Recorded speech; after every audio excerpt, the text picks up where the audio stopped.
Hey, good morning, YTYG. I figured out my problem with my microphone, and now I'm up bright and early recording this video. Yeah. So for the next little while on YTYG, we are talking about Jonah. Jonah is a book of the Bible that, when I heard we were doing it, I was like, what? Jonah? Like, we learned that stuff in preschool. But what I've come to realize is Jonah is an awesome book, and it's all about, turning back to God when our hearts are set on doing the things that we want to do. And it's about worshiping God in the midst of trials and tribulations. I guarantee if you read Jonah, you'll get the most out of these next couple videos. It's not a long book, it's only 4 chapters, so, go for it and read it. It's sweet. Just to throw some stuff out there about the book of Jonah, Jonah's running away from God in chapter 1, and Tosh talked about that. God told him to go this way, and he went that way. As people, I know that we have our own interests and our own agendas, and a lot of times those interests and agendas leave us running away from God. Whether it's because of something that we want, just like we would rather do this thing that God would rather us not do, so we turn our backs on God, or if it's straight up ignoring God like what Jonah did and just running away from Him completely. I guarantee you that every one of you has areas in your lives where you're running away from God. Whether it's running away from a relationship that God wants you to have, or if it's running into a relationship that God doesn't want you to have. Whether it's that you're afraid to confront someone or talk to them about God, or if you're just doing the things that you want to do instead of the things that God wants you to do. Everybody's running away from God.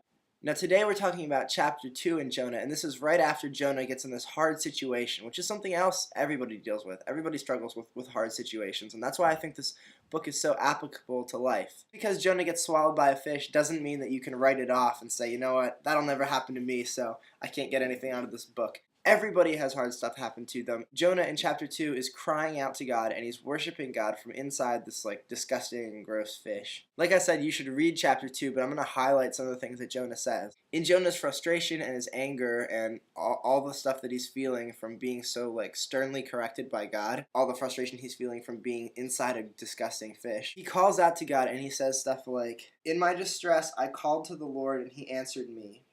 From the depths of the grave I called for help. You listened to my cry."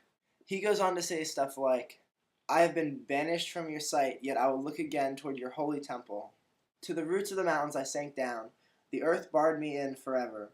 But you brought me life up from the pit, O Lord, my God." What Jonah 2 is talking about is crying out to God in the midst of whatever you're going through, whatever pain and suffering you're dealing with, whether it's being inside a fish or whether it's just family issues. So this is what I want to say for this week. If you're struggling with something, if you're having a lot of pain right now, or if you're dealing with something that seems huge and beyond your control, call out to God. Call out to God in your weakness, where you're at, and just worship Him and trust that He's going to bring you up to some better place than where you are right now.